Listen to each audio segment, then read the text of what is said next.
Racikan Berita 1. Assalamualaikum warahmatullahi wabarakatuh. Terima kasih atas waktu dan kesempatannya Bang Refli khususnya dan semua yang hadir. Bang Refli sempat marah-marah sama saya 5 kali ngundang. Kebetulan saya posisi di luar Jakarta, jadi saya setiap diundang saya Sherlock, ngamuk-ngamuk dia. Abraham Samad sempat japri sama saya, dia bilang, "Bro, sekarang sembunyi di mana?" katanya. Padahal ada terus, nggak pernah sembunyi. Saya yang pertama mengapresiasi kepada teman-teman yang istiqomah, konsisten, berada di garis perjuangan demi bangsa dan demi rakyat. Tidak akan hadir di sini, tidak akan berisik, tidak akan teriak, tidak akan bersikap kritis kalau bukan untuk bangsa dan negara. Ini satu poin yang menurut saya perlu dijaga, perlu dirawat, karena nilai di dalam hidup kita adalah memberikan sesuatu untuk bangsa dan negara. Kalau kemudian ada yang di oposisi, ada yang di dalam, tetapi jiwa kekritisan tetap mesti harus dijaga, harus dipelihara. Inilah sebuah idealisme dan semangat kebangsaan yang terus-menerus harus ditularkan virus kebaikan ini kepada siapa saja dengan cara masing-masing. Ada yang pakai podcast YouTube, ada yang kemudian nulis, dan ada dengan cara-cara yang lain, termasuk teman-teman juga punya media online. Pada saat media mainstream seringkali terkooptasi oleh kepentingan-kepentingan tertentu, masih ada media online non-mainstream dan masih ada medsos yang bisa dipakai sebagai sebuah jalur untuk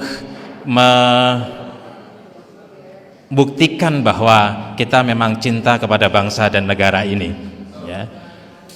Kemudian yang kedua, perlu langkah-langkah strategis, perlu langkah-langkah cerdas, perlu langkah-langkah yang lebih terukur.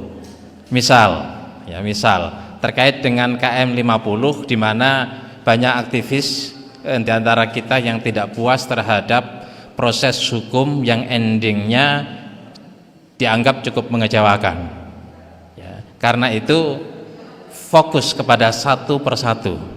KM50 misalnya, kalau kemudian ada tuntutan, ya, para aktivis 50 orang bikin petisi untuk ditindaklanjuti KM50 ini, kemudian 50 orang ini bertemu dengan Pak Prabowo sebagai presiden sah pada hari ini, lalu surat itu diviralkan, kemudian dipodcastkan, ditulis, dan terus menerus sampai betul-betul Pak Prabowo menerima terhadap 50 orang ini. Saya pikir ini jauh lebih efektif, jauh lebih taktis daripada terlalu banyak isu, ya. Kemudian si A bicara tema ini, si B bicara tema itu, si C bicara tema lain lagi.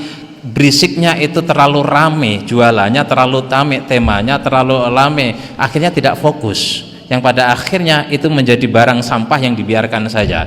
Coba fokus, tema untuk bulan ini apa misalnya, ya, secara bersama-sama. Kalau memang mau KM50, ya udah bikin 50 orang petisi, tanda tangan, sowan ke Pak Prabowo, ya, untuk meminta ini ditindaklanjuti, dan kemudian semua bicara tentang ini. Kalau bicara yang lain-lain silakan, tapi skupnya kecil, tapi dalam konteks mainstreamnya bicara tentang satu hal ini.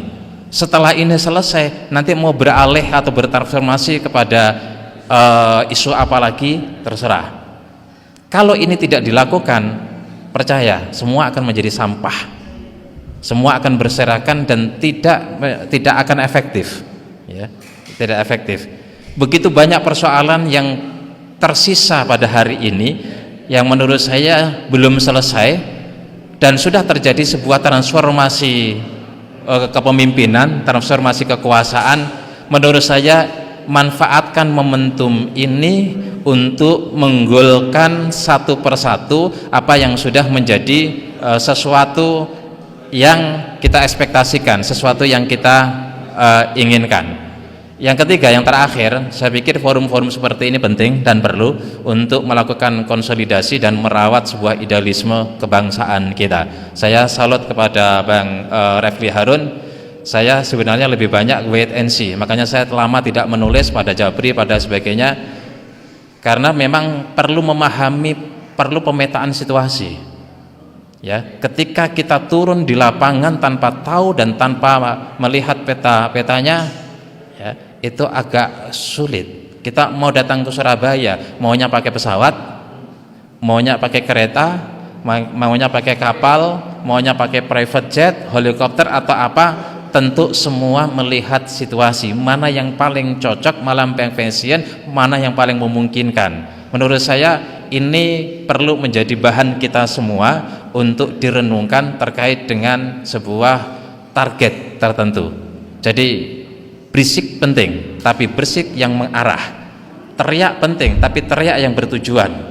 Ya, kritis penting, tapi kekritisan yang kemudian menghasilkan satu goal tertentu yang itu akan pada akhirnya menjadi sebuah kepentingan untuk bangsa dan rakyat. Terima kasih, itu yang bisa saya sampaikan. Perjuangan masih panjang, masih kita terus menerus. Assalamualaikum warahmatullahi wabarakatuh.